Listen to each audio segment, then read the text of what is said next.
Hi friends, good morning. ഞാൻ വിഷ്ണു. നമ്മുടെ പുതിയൊരു വീഡിയോയിലേക്ക് എല്ലാവർക്കും സ്വാഗതം. അപ്പോൾ ഞാനിപ്പോൾ ബാംഗ്ലൂരാണുള്ളത്. നിങ്ങൾ ടൈറ്റിൽ കണ്ടു കാണും. അപ്പോൾ ബാംഗ്ലൂർ സീരീസിൻ്റെ കുറച്ച് വീഡിയോസ് ചെയ്യാനുള്ള പ്ലാനുമായി ബാംഗ്ലൂരിൽ എത്തിയിരിക്കുകയാണ്. ഇപ്പോൾ ഞാനുള്ളത് എൻ്റെ ഫ്രണ്ടിൻ്റെ റൂമിലാണ്. അപ്പോൾ നാട്ടിൽ നിന്ന് വരുമ്പോൾ സ്ലീപ്പറിൽ എന്താ പറയുക, ടിക്കറ്റ് കിട്ടിയിരുന്നില്ല. അപ്പോൾ ജനറൽ എടുത്തിട്ടാണ് വന്നത്.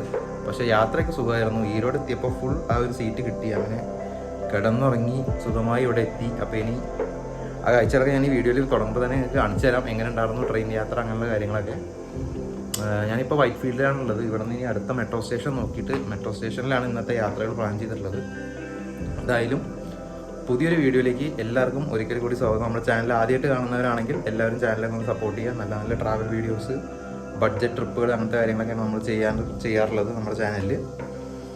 അപ്പോൾ എല്ലാവർക്കും പുതിയൊരു വീഡിയോയിലേക്ക് ഒരിക്കൽ കൂടി സ്വാഗതം. ക്ഷീണമുണ്ട്, ഒന്ന് കുളിച്ച് ഫ്രഷായിട്ട് ഇറങ്ങട്ടെ. എന്നിട്ട് ഞാൻ ഇവിടുത്തെ കാഴ്ചകൾ കാണിച്ചു തരാം. ഇപ്പോൾ കുറച്ച് കുക്കിംഗ് ഒക്കെ ഉണ്ട്. അപ്പോൾ ആ കാര്യങ്ങളൊന്നും ഞാൻ കാണിച്ചു തരാം. ഓക്കെ, എല്ലാവർക്കും പുതിയൊരു വീഡിയോയിലേക്ക് ഒരിക്കൽ കൂടി സ്വാഗതം. എൻ്റെ നാടായ ഷൊർണൂരിൽ നിന്നാണ് കേട്ടോ യാത്ര തുടങ്ങുന്നത്. ഷൊർണൂർ സ്റ്റേഷൻ ഇപ്പോൾ പണിയൊക്കെ കഴിഞ്ഞ് ഉദ്ഘാടനത്തിന് റെഡിയായി നിൽക്കുകയാണ്. അപ്പോൾ ബഡ്ജറ്റ് ട്രിപ്പായ നമ്മുടെ ഈ ഒരു ട്രിപ്പ് വെറും 160 രൂപയ്ക്കാണ് ഞാൻ യാത്ര നമ്മുടെ ബാംഗ്ലൂർക്ക് ഇവിടെ നിന്ന് പോകുന്നത്. ബസ്സിനാണെങ്കിൽ 2000, 3000 ആ റേഞ്ചൊക്കെ വരും. ഇനി റിസർവേഷൻ ആണെങ്കിൽ 700 to 1000, AC ആണെങ്കിൽ അതിലും കൂടും. 160 രൂപ മാത്രമാണ് എനിക്ക് ഈ ഒരു യാത്രയ്ക്കായി ഇവിടെ നിന്ന് ചിലവാകുന്നത്. അപ്പോൾ അതായത് UTIയുടെ ഒരു അൺറിസർവ്ഡ് ടിക്കറ്റിങ്ങിൻ്റെ ഒരു ആപ്പ് ഗവൺമെൻറ് കൊടുത്തിട്ടുണ്ട്. ആ ആപ്പ് വഴി നമുക്ക് ടിക്കറ്റ് ബുക്ക് ചെയ്യാം. അൺറിസർവ്ഡ് എപ്പോൾ വേണമെങ്കിലും നിങ്ങൾക്ക് കിട്ടും. സ്റ്റേഷനിൽ വന്ന് ക്യൂ നിൽക്കേണ്ട ആവശ്യമില്ല. നമ്മുടെ ട്രെയിൻ വന്നിട്ടുണ്ട്. യശ്വന്ത്പൂർ കണ്ണൂർ ഡെയിലി കണ്ണൂരിൽ നിന്ന് യശ്വന്ത്പൂർ വരെ പോകുന്ന ഒരു വണ്ടിയാണ്. അതുകൊണ്ട് തന്നെ വർക്കിംഗ് ഡെയിലി തിരക്കുണ്ടാവില്ല എന്നുള്ള വിശ്വാസത്തിലാണ് ഞാൻ ഈ യാത്രയ്ക്ക് പുറപ്പെട്ടുള്ളത്. എന്തായാലും അൺറിസർവ്ഡ് ടിക്കറ്റിൽ ഒരുപാട് കാലത്തെ ഒരു ഇടവേളയ്ക്ക് ശേഷമാണ് ഈ ഒരു യാത്ര തുടങ്ങുന്നത്. കയറിയ വഴിക്ക് തന്നെ സീറ്റ് കിട്ടിയിട്ടുണ്ട്. അപ്പോൾ സ്വസ്ഥമായിട്ട് ഇരിക്കുകയാണ്. ഇരുന്നുറങ്ങാലോ. അപ്പോൾ നിങ്ങൾ ഫ്രണ്ട്സൊക്കെ ആയിട്ട് 4-5 ഗ്രൂപ്പൊക്കെ ആയിട്ട് പോവുകയാണെങ്കിൽ നിങ്ങൾക്ക് സ്വസ്ഥമായിട്ട് ഇങ്ങനെ പ്ലാൻ ചെയ്യാം. അല്ലെങ്കിൽ സ്ലീപ്പർ എടുത്താലും മതി. നമ്മുടെ ഒരു ബഡ്ജറ്റിൽ പ്ലാൻ ചെയ്തിട്ട് പോകാൻ പറ്റുന്ന ഒരു ട്രെയിനാണ്. ബാംഗ്ലൂർ പോയി കണ്ടുവരാം. ഇപ്പോൾ ഏകദേശം 1:30 ആയിട്ടുണ്ട്. 1:30 ആയപ്പോൾ നമ്മൾ ഈരോട് ജംഗ്ഷൻ എത്തിയിട്ടുണ്ട് കേട്ടോ ട്രെയിന്. ഒരുവിധം ഇറങ്ങേണ്ട ആൾക്കാരൊക്കെ ഇവിടെ ഇറങ്ങിയിട്ടുണ്ട് നമ്മുടെ ട്രെയിനിൽ നിന്ന്. പിന്നെ പ്ലാറ്റ്ഫോമിലൊന്നും അങ്ങനെ ആൾക്കാരെ കാണാനില്ല. ഞാനെന്തായാലും ഫുള്ളായിട്ടൊരു ഉറക്കം കിട്ടിയിട്ടില്ല. കാരണം ഇരുന്നുറങ്ങല്ലേ. കുറച്ചുകൂടിയാണ് കഴിഞ്ഞപ്പോൾ കിടന്നുറങ്ങാനുള്ളൊരു ചാൻസ് വന്നിട്ടുണ്ട്. കാരണം ആ ഒരു ഫുൾ ബെർത്തിലുള്ള ആ സീറ്റിലുള്ള എല്ലാവരും ഇറങ്ങി. ഞാൻ അങ്ങനെ കിടന്നു. പിന്നെ ഒരൊറ്റ ഉറക്കാം. പിന്നെ ഇടയ്ക്കിടയ്ക്ക് കണ്ണ് തുറക്കും. കാരണം ബാഗും ഇതൊക്കെ സൈഡിലുണ്ടല്ലോ. എങ്ങനെയാണെങ്കിലും സ്ലീപ്പറിലും AC-യിലുള്ള ആ ഒരു സേഫ്റ്റി നമുക്കിവിടെ കിട്ടില്ല. എന്തായാലും ബാക്ക് പാക്കാണ്, കാര്യമായ സാധനങ്ങളൊന്നുമില്ല. എന്നാലും എല്ലാവരും നല്ല ഉറക്കമാണ്. അപ്പോൾ ഇനി വല്ല കള്ളന്മാരെ കണ്ടെങ്കിലോ കുഴപ്പമില്ല. അപ്പോൾ വീണ്ടും ഒരു ഉറക്കത്തിലേക്ക് വീണ്. ഈ ഒരു ചേട്ടൻ ഇടയ്ക്ക് എണീക്കും, ഇടയ്ക്ക് എണീക്കില്ല. ഇടയ്ക്ക് മൂപ്പര് ഇങ്ങനെ ഇരുന്ന് നോക്കണതാണ്. അപ്പോൾ അതുകൊണ്ട് നമ്മൾ ഇങ്ങനെയൊക്കെ ആകുമ്പോൾ ഒരു അലർട്ട് ഉണ്ടാവുന്നത് നല്ലതാണ്. ഒരു ഉറക്കം കഴിഞ്ഞ് എണീറ്റപ്പോൾ തന്നെ ബാംഗ്ലൂരിൻ്റെ രാവിലത്തെ കാഴ്ചകൾ കാണാൻ തുടങ്ങിയിട്ടുണ്ട്. ഹൊസൂരൊക്കെ വിട്ട് നമ്മൾ കർണാടക ബോർഡർ കയറി ഒരുപാട് കൃഷി സ്ഥലങ്ങളും ഇതൊക്കെ കാണുന്നുണ്ട്. രാവിലെ ആയിട്ടുണ്ട്. രാവിലെ 5:30 നമ്മൾ അവിടെ എത്തും എൻ്റെ സ്റ്റേഷനിൽ എന്നാണ് ഞാൻ നെറ്റിൽ നോക്കിയപ്പോൾ കണ്ടത്. കാർമലാരം എന്നുള്ള സ്റ്റേഷനിൽ ഇറങ്ങാനാണ് പറഞ്ഞിട്ടുള്ളത്.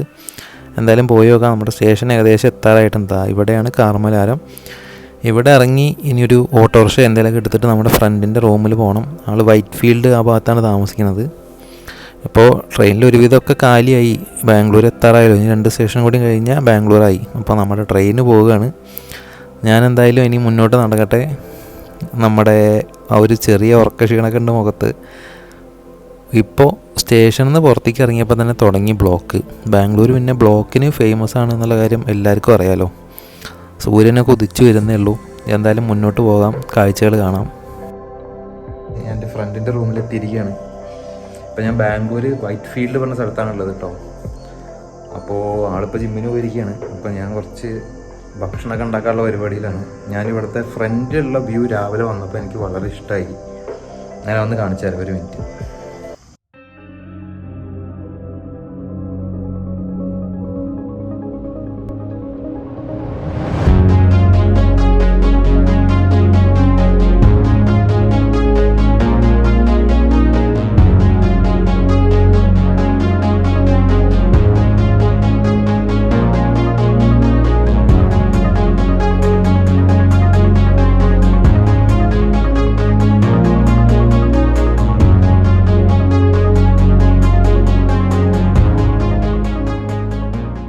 ഭക്ഷണം ഉണ്ടാക്കൽ കഴിഞ്ഞിട്ട് വേണം ഇനി കറങ്ങാൻ പോകാനുള്ള പരിപാടികൾ പ്ലാൻ ചെയ്യാൻ. ബാംഗ്ലൂർ 2 ദിവസം കൊണ്ട് എന്തൊക്കെ കാണാൻ പറ്റും, അത്യാവശ്യം മാർക്കറ്റുകൾ അങ്ങനത്തെ കാര്യങ്ങളൊക്കെ നിങ്ങൾക്ക് കാണിച്ചു തരാനുള്ളൊരു പ്ലാനിലാണ് വന്നിരിക്കുന്നത്. അപ്പോൾ അപ്പോൾ അതൊക്കെ നോക്കിയിട്ട് ഇറങ്ങണം. എന്തായാലും കുളിച്ചൊന്ന് ഫ്രഷായിട്ട് ഇറങ്ങും. അപ്പോൾ കൂടുതൽ കാഴ്ചകളിലേക്ക് നമുക്ക് പോകാം. അപ്പോൾ നമ്മുടെ ഫ്രണ്ടായിട്ടുള്ള അനുഷേട്ടൻ ജിമ്മിൽ പോയി വരുമ്പോഴേക്കും വേഗം ചിക്കൻ കറിയും അതുപോലെ തന്നെ ചോറും റെഡിയാക്കാനുള്ള പരിപാടിയിലാണ്. ചിക്കനിൽ നമ്മൾ എക്സ്പേർട്ട് ആയതുകൊണ്ട് തന്നെ ആ പരിപാടികൾ വേഗം തീരും എന്നുള്ളൊരു വിശ്വാസമുള്ളതുകൊണ്ട് വേഗം ചിക്കനിലേക്ക് കിടന്നു. ചോറ് ഏകദേശം വേവാറായിട്ടുണ്ട്. അപ്പോൾ രാവിലെ കുറച്ച് ദോശ ഉണ്ടാക്കാനുള്ള പരിപാടി ഉണ്ടായിരുന്നു. ദോശ എന്തായാലും ചിക്കൻ കറി ആയിട്ട് ദോശയും കൂടി ഉണ്ടാക്കി വേഗം കഴിച്ച് മെട്രോയിലാണ് ഇന്നത്തെ നമ്മുടെ യാത്ര. അപ്പോൾ ഇത് വേഗം ഒന്ന് ഫാസ്റ്റിൽ റെഡിയാക്കിയിട്ട് വേഗം ഇനി കുളിച്ച് റെഡിയായി മെട്രോയിൽ കയറിയിട്ട് ബാക്കി കാഴ്ചകൾ നമുക്ക് കാണാം. അപ്പോൾ മെട്രോ നമുക്ക് ഇവിടെ നിന്ന് അടുത്തുള്ള മെട്രോ ഏതാണെന്ന് നോക്കണം, എന്നിട്ട് വേണം ഇറങ്ങാൻ. അപ്പോൾ എന്തായാലും ഇനി കുളിയൊക്കെ കഴിഞ്ഞ് റെഡിയായിട്ട് കാണാം കേട്ടോ. അങ്ങനെ ഫുഡെല്ലാം കഴിച്ച് നമ്മൾ നേരെ മെട്രോ സ്റ്റേഷനിലെത്തി. ഇനി നമ്മൾ ഇവിടെ നിന്ന് പോകുന്നത് MG റോഡ് എന്നുള്ള മെട്രോ സ്റ്റേഷനിലേക്കാണ്. അവിടേക്ക് എൻ്റെ ചാർജ് വന്നത് 70 രൂപയാണ് കേട്ടോ ചാർജ് വന്നത്. അപ്പോൾ 160 രാവിലെ ഓട്ടോയ്ക്ക് വന്ന് 200 പിന്നെ ഇപ്പോൾ വന്ന് 70. അത്ര എക്സ്പെൻസാണ് ഇതുവരെ ആയിട്ടുള്ളത്. അപ്പോൾ ടോട്ടൽ ഞാൻ നിങ്ങൾക്ക് സ്ക്രീനിൽ കാണിച്ചു തരാം. അതുപോലെ തന്നെ ഇതാണ് ഇവിടുത്തെ മെയിൻ സ്പോട്ടുകളൊക്കെ ഇവർ മാർക്ക് ചെയ്തിട്ടുണ്ട്, ടൂറിസ്റ്റ് സ്പോട്ടുകളൊക്കെ. അപ്പോൾ നമുക്ക് ബ്രിഗേഡ് റോഡ് ചർച്ച് സ്ട്രീറ്റിലേക്കാണ് പോകുന്നത്. അപ്പോൾ MG റോഡിൽ നിന്ന് പുറത്തേക്ക് ഇറങ്ങുമ്പോൾ ഈ ഒരു സ്ട്രീറ്റ് വ്യൂ ആണ് നമുക്ക് കാണാൻ പറ്റുക. ഇതൊരു വാക്കിംഗ് സ്ട്രീറ്റ് പോലത്തെ ഏരിയയാണ്. ഒരുപാട് ഷോപ്പുകൾ, സ്ട്രീറ്റ് ഷോപ്പിങ്ങിനൊക്കെ പറ്റിയ നല്ലൊരു ഏരിയയാണ്. നല്ലപോലെ ബാർഗെയിൻ ചെയ്ത് വാങ്ങാൻ പറ്റുന്നവർക്കൊക്കെ നല്ലൊരു സ്പോട്ട് തന്നെയാണ് കേട്ടോ. കാരണം ഒരുപാട് ട്രെൻഡി ആയിട്ടുള്ള ഐറ്റംസ് ഒക്കെ ഉണ്ട്. ഈ ബാഗുകളൊക്കെ 150, 200, 300 ആ റേഞ്ചിലൊക്കെ ഉണ്ട്. ടീഷർട്ട്സുകളും 200, 300 ആ റേഞ്ചിലൊക്കെയാണ് തുടങ്ങുന്നത്. പിന്നെ ഒരുപാട് കീ ചെയിൻസ് ഉണ്ട്. 50 രൂപ, 100 രൂപ, 150 അങ്ങനെ പല റേഞ്ചിലുണ്ട്, പല ക്വാളിറ്റി. അനുഷേട്ടൻ എങ്ങോട്ട് അടുത്തത് യാത്ര പോകും എന്നുള്ള കാര്യങ്ങളൊക്കെ പ്ലാൻ ചെയ്തുകൊണ്ടിരിക്കുകയാണ്. ആൾ പ്ലാൻ ചെയ്യട്ടെ, നമുക്ക് കാഴ്ചകൾ കാണാം. ഒരു നൈക്കിൻ്റെ ഷോറൂം കാണുന്നുണ്ട്. അതുപോലെ തന്നെ ഒരുപാട് ബ്രാൻഡഡ് ഔട്ട്ലെറ്റുകൾ ഈ ഒരു സ്ട്രീറ്റിൽ എനിക്ക് കാണാൻ കഴിഞ്ഞു. അതാണ്ട് വുഡ്ലാൻഡ്, വൈൽഡ് ക്രാഫ്റ്റ്, അങ്ങനെ ഒരുപാട് ഷോപ്പുകൾ ഇവിടെ ഉണ്ട്. അണ്ടർ ആർമർ കണ്ടു. പിന്നെ അതുപോലെ തന്നെ പ്യൂമ, അഡിഡാസ്. ഈ കാണുന്നത് അഞ്ചപ്പാറ റെസ്റ്റോറൻ്റാണ്. ഇത് വളരെ ഫേമസ് ആയിട്ടുള്ള റെസ്റ്റോറൻ്റാണ്. എല്ലാ രാജ്യത്തും ഇവരുടെ ഒരുപാട് ഔട്ട്ലെറ്റുകളുണ്ട്. അപ്പോൾ ഇനി നമുക്ക് മുന്നോട്ട് പോകാം. പാർക്ക് അവന്യൂൻ്റെയൊക്കെ ഒരു ഷോപ്പ് കാണുന്നുണ്ട്. നല്ല വൃത്തിയായിട്ട് നല്ല പാർക്കിംഗ് ഒക്കെ കാണുന്നുണ്ട്. അതുപോലെ തന്നെ പോലീസ് ഇവിടെ ഭയങ്കര സ്ട്രിക്റ്റാണ്. നല്ല ഫൈൻ അടിക്കുന്നുണ്ട്. എല്ലായിടത്തും നല്ല ചെക്കിംഗ് ഉണ്ട്. അപ്പോൾ എല്ലാവരും ഹെൽമെറ്റ് കാര്യങ്ങളൊക്കെ വെച്ചിട്ട് വരിക. അപ്പോൾ ഇനി നമുക്ക് ഇവിടുത്തെ കുറച്ച് കാഴ്ചകൾ കാണാം.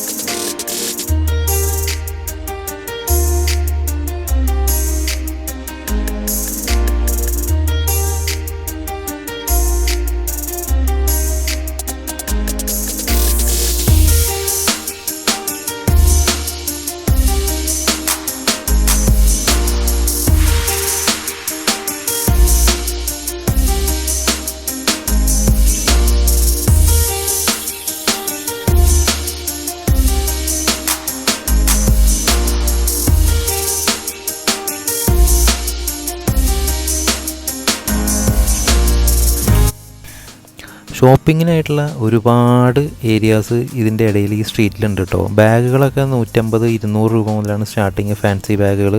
പിന്നെ അതുപോലെ തന്നെ ലേഡീസിന് വേണ്ട മാലകൾ, അങ്ങനെയുള്ള സംഭവങ്ങളൊക്കെ ഉണ്ട്. ഇതൊക്കെ ബാർഗെയിൻ ചെയ്ത് മേടിക്കുകയാണെങ്കിൽ നിങ്ങൾക്ക് നല്ല റീസണബിളായ പ്രൈസിൽ കിട്ടും. ടീഷർട്ട്സൊക്കെ 150 രൂപ മുതൽ തുടങ്ങുന്നുണ്ട്.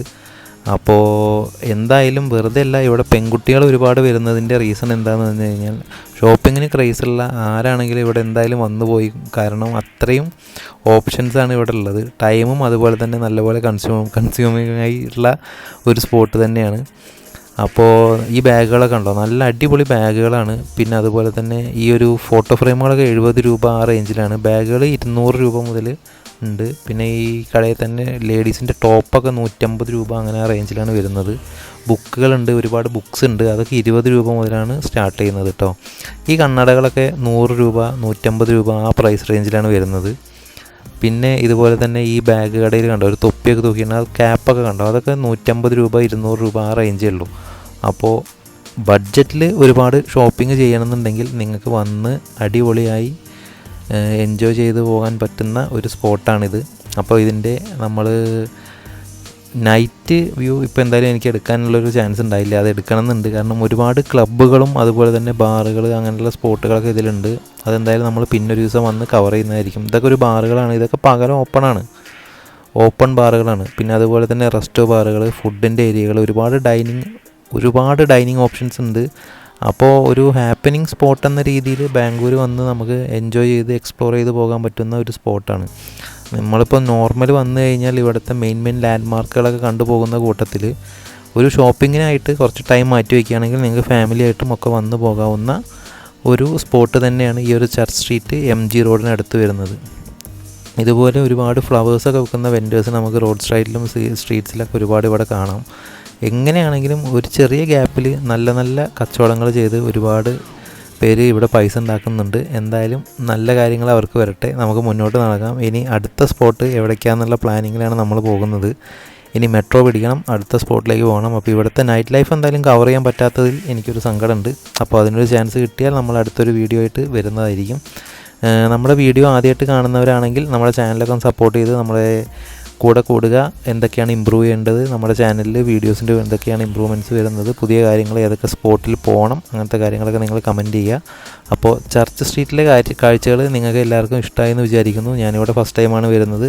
ഫസ്റ്റ് ടൈം വരുന്നവർക്ക് വേണ്ട ഒരു രീതിയിലുള്ളൊരു വീഡിയോ ആണ് ഞാൻ എടുത്തത്. എങ്ങനെ വരാം, ഏതാണ് മെട്രോ സ്റ്റേഷൻ, അങ്ങനെയുള്ള കാര്യങ്ങൾ, പിന്നെ ഇവിടെയുള്ള എന്തൊക്കെയാണ് അവൈലബിൾ ഷോപ്പിങ്ങിനുള്ളത്. ഇതാണ്ട് മൊബൈൽ കേസുകൾ, അങ്ങനത്തെ കാര്യങ്ങളൊക്കെ ഒരുപാടുണ്ട്. ടീഷർട്ടുകളൊക്കെ അവിടെ ചേട്ടൻ തിരഞ്ഞെടുക്കുന്നുണ്ട്. ഞാൻ ഒരുവിധം കടയിലൊക്കെ കയറി റേറ്റ് ചോദിച്ചു. നമ്മൾ വാങ്ങാതെ റേറ്റ് മാത്രം ചോദിച്ചിട്ടും കാര്യമില്ലല്ലോ. അപ്പോൾ പിന്നെ ഞാൻ വാങ്ങൽ നിർത്തി. എന്തായാലും ഇനി നേരെ റെയിൽവേ സ്റ്റേഷൻ ലക്ഷ്യമാക്കി നടക്കാമെന്നുള്ള പ്ലാനിൽ നമ്മൾ നടന്നുകൊണ്ടിരിക്കുകയാണ്. കാരണം ടൈം അങ്ങനെ പോകുന്നുണ്ട്, വെയിലും ഉണ്ട്. അപ്പോൾ ആ കാഴ്ചകളൊക്കെ ആയതുകൊണ്ട് ഇനി നേരെ മെട്രോ സ്റ്റേഷനിലേക്ക് പോവുകയാണ്. എന്നിട്ട് അടുത്തൊരു സ്പോട്ട് പിടിക്കാം. നല്ല ഓപ്പൺ റെസ്റ്റോറൻറ്റ്സും അങ്ങനെ ഒരുപാട് ഡൈനിങ് ഓപ്ഷൻസ് ഇവിടെ ഉണ്ടെന്ന് എനിക്ക് ഇവിടെ വന്നപ്പോൾ മനസ്സിലായി. മഴ ഉള്ള സമയത്ത് വന്നു കഴിഞ്ഞാൽ നല്ല ഫോട്ടോസ് എടുക്കാം, അതൊരു ഓപ്ഷനാണ്. അപ്പോൾ നിങ്ങൾ പ്ലാൻ ചെയ്യുക. എന്തായാലും ചൂടുള്ള സമയത്ത് ഞാൻ വന്ന പോലെ വന്നിട്ട് അബദ്ധത്തിൽ ചാടാതിരിക്കുക. നല്ല തണുപ്പുള്ള സമയത്തോ അല്ലെങ്കിൽ മഴക്കാലത്തോ ഇവിടെ വന്നു കഴിഞ്ഞാൽ നല്ല കിടിലൻ എക്സ്പീരിയൻസ് ആയിരിക്കും. ഒരുപാട് ഇൻസ്റ്റാഗ്രാമിലൊക്കെ ഫോട്ടോസ് ഷൂട്ട് ചെയ്യുന്ന രാകേഷ് ഫോട്ടോപീഡിയ പോലുള്ള ഫോട്ടോഗ്രാഫേഴ്സ് ഇവിടെ വന്ന് ഫോട്ടോസ് എടുക്കുന്നത് നമുക്ക് കാണാം. അപ്പോൾ അതുപോലെ തന്നെ അത്രയും ക്രൗഡഡായ ഒരു ഏരിയയാണ്. അപ്പോൾ വീഡിയോ ഇഷ്ടമായി എന്ന് എല്ലാവരും വിചാരിക്കുന്നു. ഇഷ്ടമായിച്ചാൽ എല്ലാവരും സബ്സ്ക്രൈബ് ചെയ്യുക. അടുത്ത വീഡിയോയിൽ കാണുന്നവരെ ബൈ.